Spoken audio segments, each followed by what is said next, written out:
Kan kita pernah dengar kan kalimat ini, kegagalan adalah keberhasilan yang tak terjadi.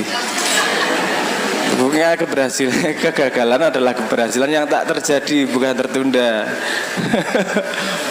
Kalau gagal ya gagal. Tidak ada hina dalam kegagalan.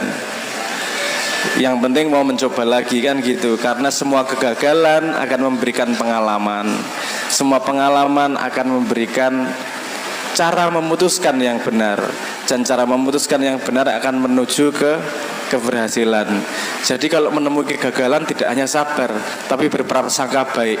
Ada nih di atasnya, berprasangka baik.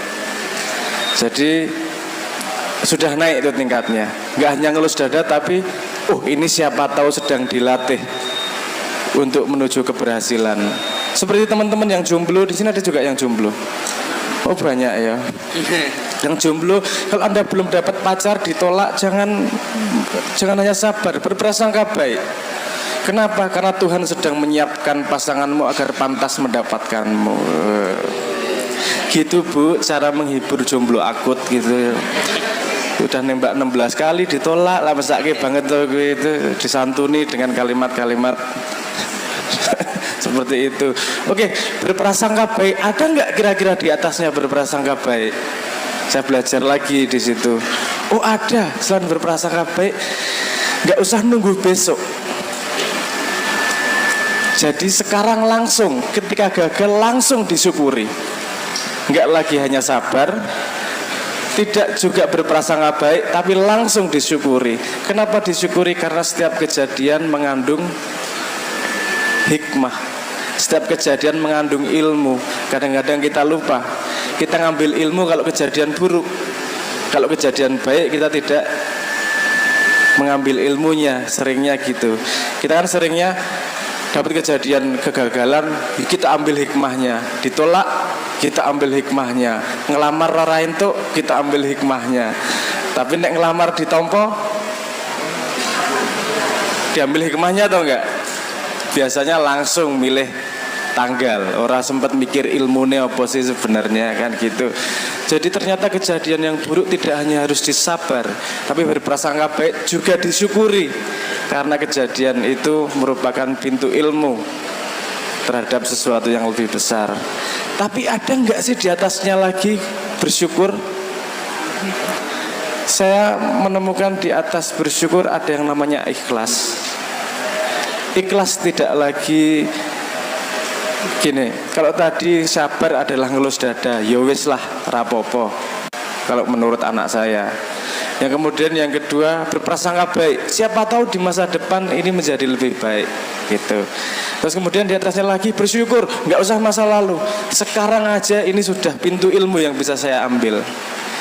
Berikutnya adalah ikhlas. Ikhlas itu gimana?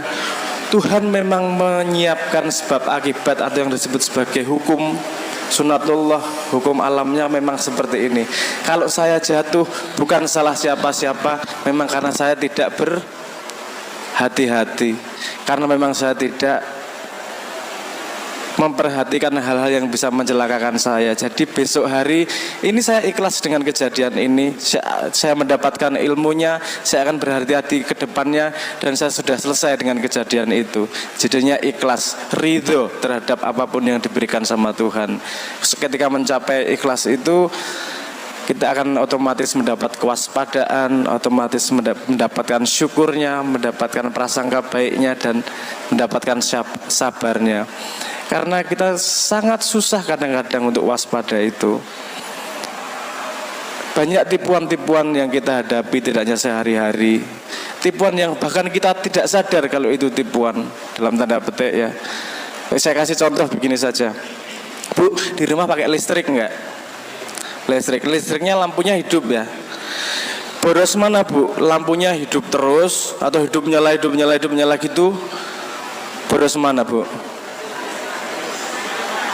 Hidup nyala gitu Bu ya. Ini salah satu contoh tipuan saya Bu. Tidak waspada. Karena kalau hidup sama nyala sama saja. Kalau hidup mati, nah lebih boros mungkin Bu. Kalau hidup nyala Apa bedanya? Sama saja. Paham maksud saya ya? Bahwa ternyata kadang-kadang kita tidak waspada. Kadang-kadang kita meremehkan hal yang sederhana. Kita nyari hal-hal yang besar. Misalnya pengalaman saya sebagai manggung band. Manggung di atas panggung ini kok penontonnya malah tertawa-tawa sih, nggak ikut nyanyi sih. Saya nggak menyalahkan mereka. Saya mencari apa ya yang salah sama diri saya. Ternyata lali resletingnya belum dinaikin. Nah, misalnya gitu. Ini kejadian berkali-kali itu. Sampai saya sudah malunya hilang. Lupa terus ya. Itu. Oh enggak, hal ini enggak lupa. maaf. Ya. Jadi kadang-kadang rasa ikhlas, rasa syukur itu menghalangi kita untuk menyalahkan orang lain, tapi lebih waspada sama diri sendiri, lebih waspada untuk memperbaiki diri sendiri, tidak menyalahkan orang lain tapi menemukan kesalahan dalam diri sendiri, lebih waspada terhadap hal-hal yang menipu dalam tanda petik sehari-hari, dan lebih memperhatikan hal-hal yang simple tidak diperhatikan padahal ilmunya luar biasa di situ. Saya punya pengalaman muter SMA dalam program yang namanya musik edukasi. Itu salah satu yang saya ajak kepada adik-adik anak muda adalah bagaimana kita tidak pernah meremehkan kejadian apapun sekecil-kecilnya. Meremehkan apapun sekecil-kecilnya. Karena sesuatu yang kita anggap mudah berarti kita sudah kehilangan kesempatan mendapatkan ilmu di dalamnya. Karena apapun ada ilmu yang lebih kecil lagi, lebih teliti lagi, bukan lebih kecil, lebih teliti lagi. Saya kasih contoh sederhana sebelum saya tutup. Mas-mas iso ngitung dari 0 sampai 100 enggak? Ibu-ibu, bisa? Mudah atau susah? Mudah ya? Coba 0, 1, 2, coba aja 3, 4, 5, 6. Oke, mudah ya? SD bisa enggak? Bisa. Saya tanya sekarang, dari 0 sampai 100 angka 9-nya ada berapa? Jangan pernah meremehkan apapun kejadian dalam hidupmu, apalagi yang kamu anggap mudah. Karena di situ pintu ilmu. Mudah loh. Hah? 24. Ada 9, Bu. Napa mawon? 9, 19, 29, 39, 49, 59, 69, 79, 89. Berapa?